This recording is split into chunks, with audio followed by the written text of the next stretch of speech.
Good morning students, I am Manish Gupta from Shivjyoti Educational Group. Today we will study chapter number 5 Indian Sociologist. बेटा ये chapter हमारा understanding society जो book है उस book का 5th chapter है।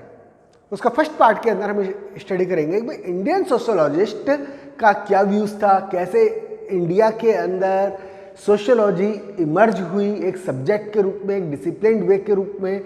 तो उस चैप्टर इसके बारे में हम करें और कौन कौन से इम्पोर्टेंट सोशियोलॉजिस्ट हुए जिन्होंने अपने अपने व्यूज़ दिए इंडियन सोसाइटी के बारे में, क्योंकि sociology is related to the Indian society. Specially जब हम इंडियन सोशियोलॉजिस्ट की बात करें तो उसके अंदर जो evolution of sociology and social anthropology in India, यानी इंडिया के अंदर सोशल एंथ्रोपोलॉजी और सोशियोलॉजी कैसे इवॉल्व हुई थी।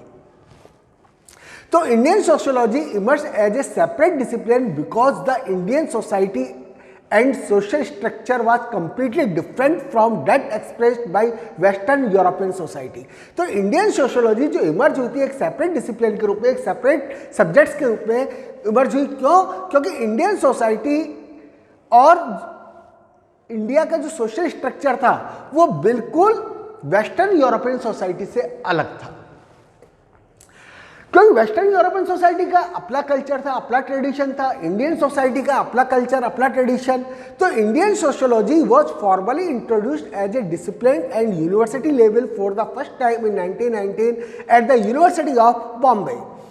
सबसे पहले इंडियन सोशियोलॉजी जो इंट्रोड्यूस हुई थी एक डिसिप्लिन वे में, वो 1919 के अंदर यूनिवर्सिटी ऑफ बॉम्बे के अंदर इसको इंट्रोड्यूस किया गया था। That's one is the important thing कि that is 1919 in the university of Bombay. फिर 1920 के अंदर two other university those at Calcutta and Lucknow also began programs of teaching and research in the sociology and anthropology। तो 1919 में तो वहां पर हो गई थी बॉम्बे के अंदर। उसके बाद में 1920 के अंदर दो यूनिवर्सिटी दूसरी लखनऊ और कैलकाटा, वहां पर भी इससे रिलेटेड जो सोशियोलॉजी से रिलेटेड टीचिंग का प्रोग्राम चलाया गया। इसके ऊपर जो रिसर्च प्रोग्राम थे सोशियोलॉजी और एंथ्रोपोलॉजी से रिलेटेड वो वहां पर स्टार्ट हुए थे। तो today every major university has a department of sociology. तो मैं पहले कह चुका, यानी स्टार्टिंग के अंदर 1900 से पहले हमारे इंडिया के अंदर कोई भी सोशियोलॉजिकल डिपार्टमेंट नहीं था। तो सोशियोलॉजिकल डिपार्टमेंट उसके बाद सबसे पहले बॉम्बे में चालू हुआ, उसके बाद लखनऊ में चालू हुआ, फिर कलकत्ता में चालू हुआ। और आज की डेट के अंदर जितने भी हमारी यूनिवर्सिटी है, मेजर यूनिवर्सिटी है, वहाँ पे एक सोशियोलॉजी का, सोशल एंथ्रोपोलॉजी और के अलग अलग डिपार्टमेंट यहाँ पर सेपरेट डिपार्टमेंट एस्टैब्लिश हो चुके हैं। तो at the beginning stage it was not clear as to what should be the subject matter of Indian sociology. तो शुरुआत के अंदर तो जो सोशलिस्ट थे या दूसरे पर्सन थे उनको यही क्लियर नहीं था कि भाई आखिर में इंडियन सोशियोलॉजी का सब्जेक्ट मैटर क्या हो, किस बेस के ऊपर हम सोशियोलॉजी को एस्टैब्लिश करें। तो the need for the subject raised many question in the Indian context. तो इस सब्जेक्ट के अंदर the need for the subject, यानी इस सब्जेक्ट की जरूरत क्या, इस चीज को लेकर के इंडियन कॉन्टेक्स्ट में कई सारे क्वेश्चंस डेवलप हुए थे। तो western sociology emerge as an attempt to make sense of modernity. तो जब वेस्टर्न सोसाइटी की बात करें तो वहां पर जो सोशियोलॉजी सब्जेक्ट था वो मॉडर्निटी के बेस के ऊपर डेवलप हुआ था। But the waves of modernity that Indian society was experiencing was entirely different as it was closely intertwined with colonial subjection। लेकिन इंडिया के अंदर हम बात करें मॉडर्निटी का जो सब्जेक्ट था या उस कॉन्टेक्स्ट के अंदर देखें तो इंडियन सोसाइटी का जो अनुभव था वो बिल्कुल अलग था वेस्टर्न सोसाइटी से, क्योंकि हमारे यहाँ पर उस समय पर जो India was under the control of the British empire, यानी कॉलोनियल सब्जेक्शन हमारे अंदर था। तो hence understanding modernity in Indian context was entirely different than the western societies structure. तो इंडियन कॉन्टेक्स्ट के अंदर हम देखें तो मॉडर्निटी का मतलब वेस्टर्न सोसाइटी से बिल्कुल अलग निकला। तो social anthropology in the west developed out of curiosity to know about the primitive culture. जब हम वेस्टर्न सोसाइटी के अंदर बात करें भाई, मॉडर्निटी के बेस के ऊपर जो सोशल एंथ्रोपोलॉजी डेवलप हुई थी, उनकी क्यूरियोसिटी थी कि भाई प्रिमिटिव कल्चर के अंदर, यानी वेस्ट सोसाइटी का प्रिमिटिव कल्चर कैसा था उसको जानने के अंदर। लेकिन हम जब इंडिया के अंदर हम बात करें तो but India was an ancient and advance civilization already. India के अंदर तो हमारा पहले से पुराना कल्चर था, पुराना ट्रेडिशन था, सिविलाइजेशन हमारी बहुत एडवांस थी, और विच also had parallel existence of primitive society within it। और हमारे यहाँ पर जो primitive society थी वो भी साथ में मौजूद थी, जिनका कि अपना कल्चर, ट्रेडिशन, कस्टम, लैंग्वेज सब कुछ अलग अलग था। तो hence it was felt that different theoretical perspective are needed to understand the functioning of Indian social culture। तो इसलिए इस चीज को फील किया गया कि भाई इसका जो थ्योरेटिकल पर्सपेक्टिव का अंदर देखा जाए तो उसको इंडियन सोशल स्ट्रक्चर के रूप में अलग से समझने की जरूरत है। तो बेटा ये तो एक इंट्रोडक्शन के रूप में मैंने बताया था।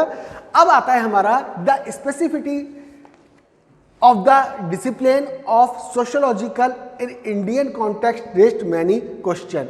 जो एक स्पेशलिटी की बात करें कि भाई उसको आखिर में इंडियन कॉन्टेक्स्ट के अंदर सोशियोलॉजी को कैसे डेवलप किया गया। अब इसके ऊपर बहुत सारे क्वेश्चंस उठाए गए। First of all, if Western sociology emerged as an attempt to make sense of modernity, what would be its role in the country like India? तो जब हम बात करेंगे सबसे पहले कि यदि जो वेस्टर्न सोसाइटी का जो इमर्ज हुई थी वो मॉडर्निटी को समझने के रूप में हुई थी, तो इंडिया जैसे कंट्री के अंदर उसका क्या रोल होगा, that is the important thing. तो India too was of course experiencing the changes of brought about by modernity, but with an important difference, it was a colony. तो भारत के अंदर भी है जो क्या बोलते हैं, मॉडर्निटी के बेस के ऊपर कई सारे चेंजेस आते जा रहे थे और उसको महसूस किया जा रहा था, परंतु यहाँ पर एक सबसे मेन जो डिफरेंस था वो ये था कि भाई इंडिया जो है ब्रिटिश रूल के अंडर कंट्रोल में था, यानी इंडिया है वो एक कॉलोनियल रूप में डेवलप हो रहा था। तो यहाँ पर कहता है कि भाई the first experience of modernity in India was closely intertwined with the experience of colonial subjection. तो भारत में जो मॉडर्निटी का जो सबसे पहला एक्सपीरियंस था और जो कॉलोनियल यानी हम जो गुलाम थे, ये दोनों चीजें आपस में एक दूसरे से बहुत ज्यादा मिक्सअप हो रही थी।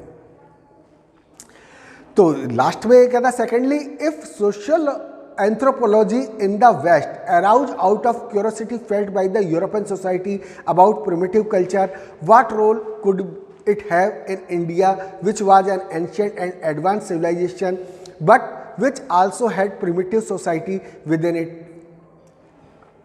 तो यहाँ पर ये कह रहा है कि यदि जो सोशियोलॉजी का जो डेवलप हुई थी, यहाँ पर जो इमर्ज हुई थी, वो यूरोपियन सोसाइटी के अंदर जो प्रिमिटिव कल्चर था, जो उसको जानने की लोगों के अंदर उस समय पर क्यूरियोसिटी थी,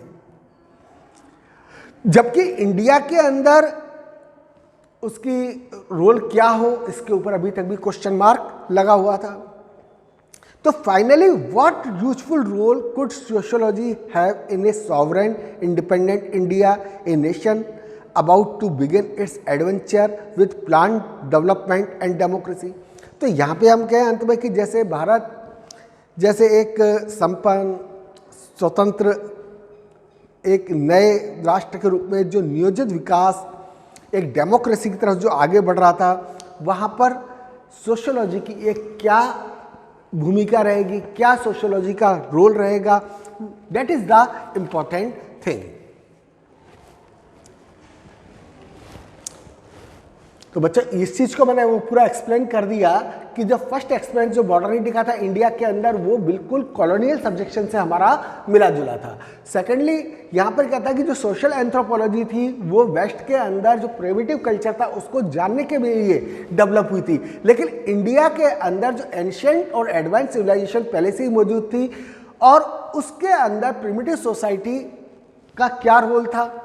लास्ट के अंदर ये कहता है कि what useful role could sociology have in sovereign independent India. ये इंडिया जो एक सॉवरेन इंडिपेंडेंट डेमोक्रेटिक स्टेट की तरफ जो आगे बढ़ रहा था, उसके अंदर सोशियोलॉजी का क्या रोल होगा।